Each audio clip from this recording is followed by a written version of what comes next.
पैदा हुआ है वो अभी अभी मुझे वार्षिक कर दे करके गए हैं, वहां कौन जाएगा। इतने में ही पूतना आ गई और जैसे ही पूतना आई है, पूतना कहती है बोले भैया वहां मैं जाऊंगी।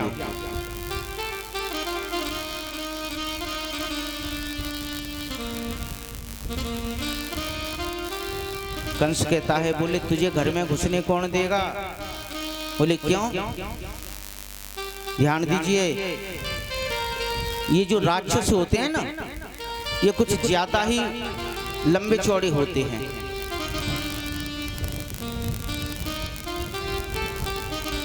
कंस कहता है तुझे घर में घुसने कौन देगा।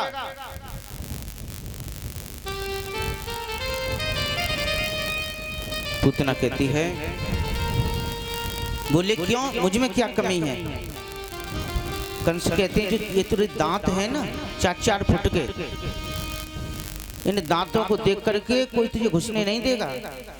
तो पूतना कहती है बोले चिंता क्यों करते हो, इन दांतों को मैं छोटा कर लूंगी, काट लूंगी। बोले अगर नहीं काट पाई तो एक काम करूंगी कि लंबा सा घूंघट उड़ के जाए। और ध्यान दीजिए इस घूंघट में बड़े बड़े राज छुपे होते हैं, हैं? और जब तक ये घूंघट हटेगा नहीं गोविंद मिलेगा। हमारे सनातन धर्म में घूंघट की परंपरा नहीं है, क्या समझे। सनातन धर्म में घूंघट की परंपरा नहीं है। सनातन धर्म में तो माताओं का केवल सर ढका होना चाहिए। अब एक हाथ के घूंघट से क्या हो रहा है, घूंघट तो है एक हाथ का और उसमें से दे रही हो गालियां, तो ऐसे घूंघट से क्या फायदा। शर्म आंखों की होती है, घूंघट की नहीं।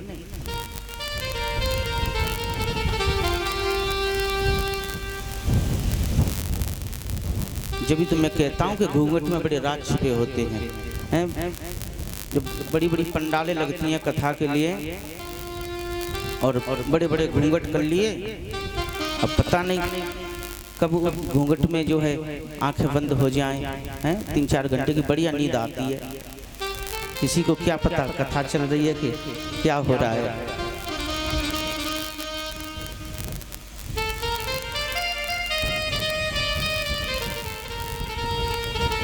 पूतना कहती है बोले मैं तो घूंघट ओढ़ के जाऊं।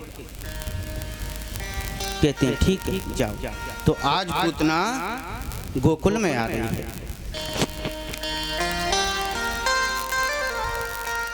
सुखदेव जी कहते राजा परीक्षित इधर समस्त ब्रजवासी जन्मोत्सव में व्यस्त हैं, आनंद ले रहे हैं। यशोदा मैया अतिथियों का सत्कार कर रही हैं।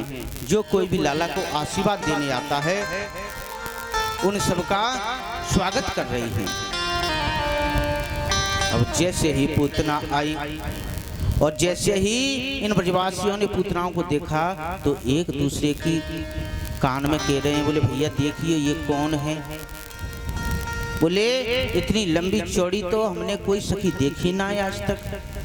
बोली ये कौन है। एक ने पूछ ली अरे सखी, अरे गोपी कहाँ से आई हो, कौन हो। तो पूतना कहती है बोले जब मोकू पतो चलियो कि नंद के घर लाला भयो है तो मैं भी आशीर्वाद देने के ताई आई हूँ।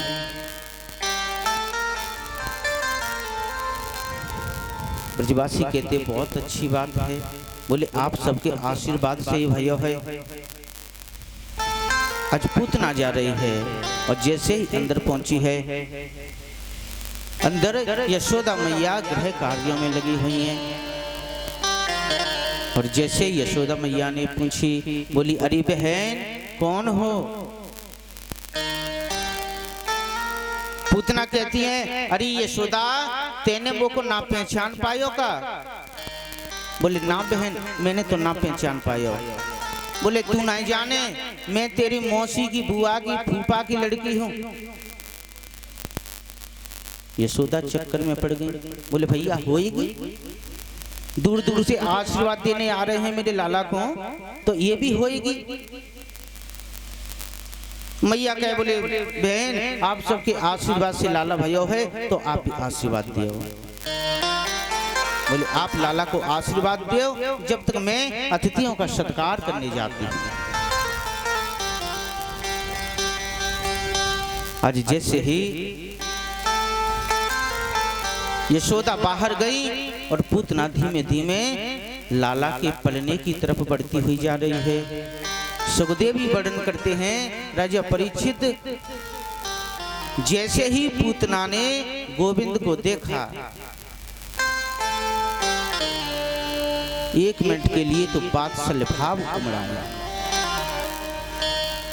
कहती है कितना सुंदर बालक है, लेकिन लाला ने जैसे ही पूतना को देखा अपनी आंखों को बंद कर लिया। बोले क्यों? तो हमारी जो ब्रज के संत हैं ना, वो बड़े सुंदर भाव बताते हैं।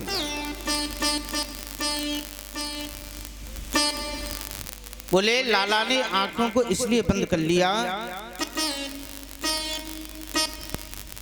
शायद भगवान ने सोचा हो। बोले वैसे तो मेरे 24 अवतार हैं, लेकिन 24 अवतारों में 2 ही अवतार श्रेष्ठ हैं। कौन कौन से? रामावतार और कृष्णावतार। तो भगवान सोचते हैं, बोले जब राम जी का अवतार लेकर के आए थे, तब भी सबसे पहले मुझको एक स्त्री को मारना पड़ा था, और आज जब कृष्ण अवतार लेकर के आया हूं, तब भी एक स्त्री को ही मानना पड़ेगा। इसलिए भगवान ने आंखें बंद कर दी।